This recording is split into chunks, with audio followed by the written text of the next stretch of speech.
Halo, selamat malam.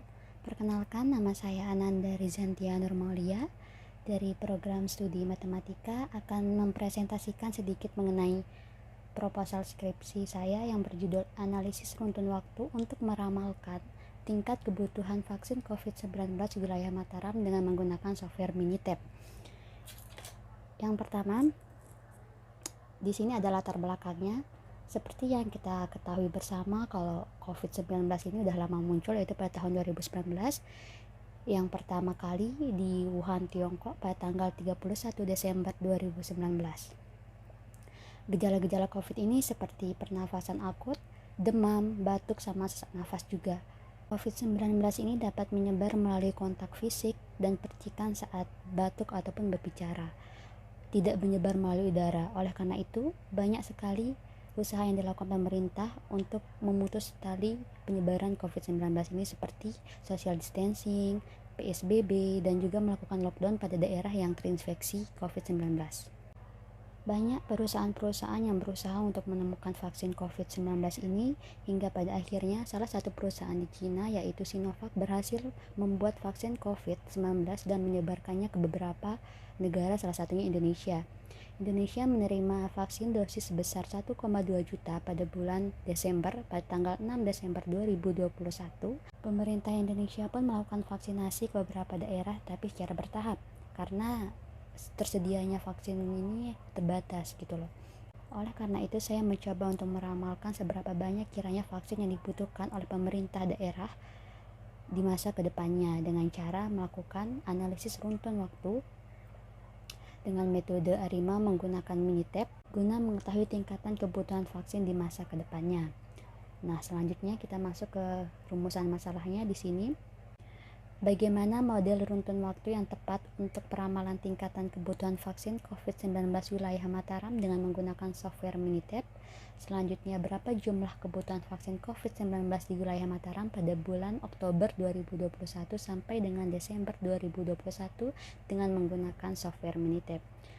Untuk tujuan penelitiannya, tentunya untuk mengetahui model analisis runtun waktu yang tepat dalam peramalan tingkatan kebutuhan vaksin COVID-19 wilayah Mataram dengan menggunakan software Minitab, dan juga untuk meramalkan jumlah kebutuhan vaksin COVID-19 wilayah Mataram dengan menggunakan software Minitab.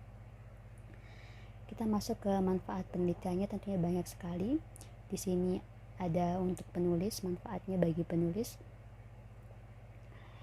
Ya tentunya untuk sebagai sumber ilmu dan juga dapat mengaplikasikan ilmu analisis runtun waktu selama melakukan perkuliahan guna menunjukkan kemampuan ke dunia pekerjaan.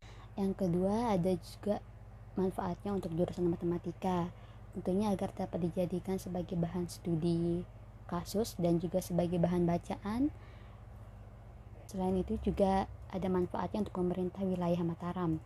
Hasil peramalan ini diharapkan dapat digunakan sebagai masukan bagi pihak pemerintah Mataram, khususnya Dinas Kesehatan, untuk mengambil keputusan mengenai jumlah kebutuhan vaksin COVID-19 di masa yang akan datang.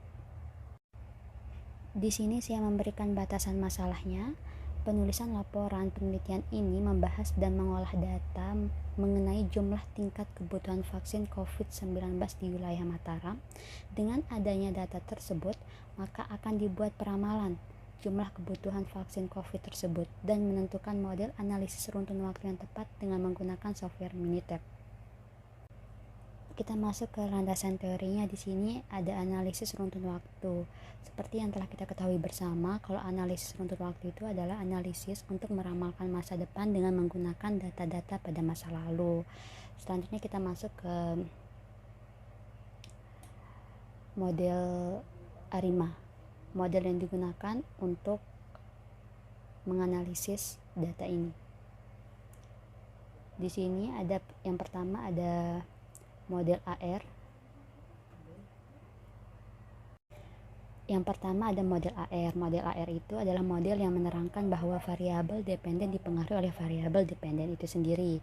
Nah, dapat dilihat di sini ada persamaannya. Ada model MA, dapat dilihat persamaan dari model MA, dan juga ada model ARIMA yaitu model AR dan MA yang digabungkan.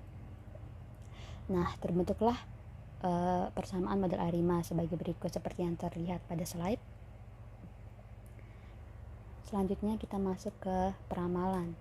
Peramalan adalah proses menduga sesuatu yang akan terjadi di masa yang akan datang. Di sini saya menggunakan software Minitab 19 untuk mengolah data-data yang saya temukan, data-data sekunder yang akan saya dapatkan. Nah, alat-alat yang saya gunakan dalam penelitian ini ada alat tulis, ada laptop yang tentunya memiliki software Minitab 19 dan juga data sekunder, data yang berisi seberapa banyak pasien yang telah melakukan vaksinasi dan juga para nakes yang telah melakukan vaksinasi. Itu adalah data yang saya akan cari di Dinas Kesehatan.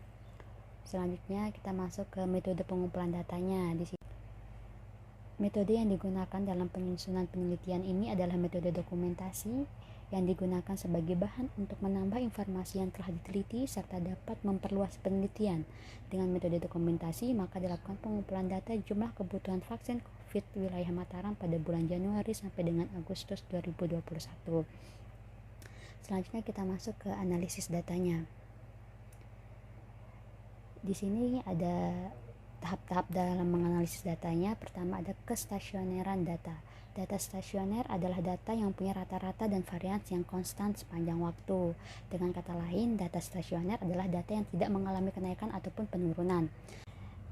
Selanjutnya ada identifikasi model. Pada tahap ini, identifikasi model sementara dilakukan dengan cara membandingkan distribusi koefisien autokolerasi dan koefisien autokolerasi parsial aktual dengan distribusi teoritis. Langkah selanjutnya yaitu estimasi parameter model. Nah, setelah model sementara suatu runtun waktu diidentifikasi, langkah selanjutnya itu mencari estimasi terbaik untuk parameter-parameter dalam model sementara tersebut. Untuk melakukan hitungan dengan metode estimasi digunakan program komputer dalam perhitungannya. Dalam hal ini menggunakan program Minitab 19. Langkah selanjutnya yaitu verifikasi. Pada tahap verifikasi ini dilakukan pemeriksaan apakah model yang diestimasi ini cocok dengan data yang diperoleh, gitu loh. Selanjutnya kita masuk ke peramalannya. Selanjutnya kita masuk ke proses peramalan. Setelah diproses model memadai, peramalan pada satu atau lebih periode ke depan dapat dilakukan.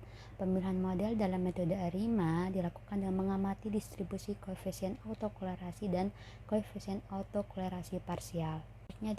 Selanjutnya di sini ada jadwal penelitiannya.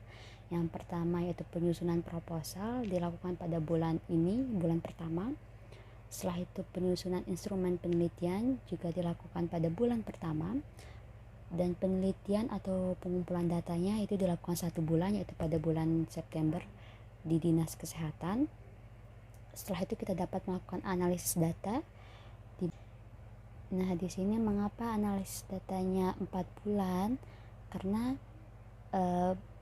bulan Oktober, November, Desember itu adalah bulan yang saya ramalkan kebutuhan tingkatan vaksinnya, gitu loh. Jadinya jadi pengumpulan data yang dilaksanakan pada bulan September dan analisis datanya dilaksanakan pada bulan Oktober, November, Desember. Untuk penulisan draft skripsinya yaitu selama 3 bulan, yaitu pada bulan 4, 5, dan 6, itu pada bulan November, Desember, dan Januari. Oke, cukup sekian presentasi proposal skripsi dari saya. Selamat malam.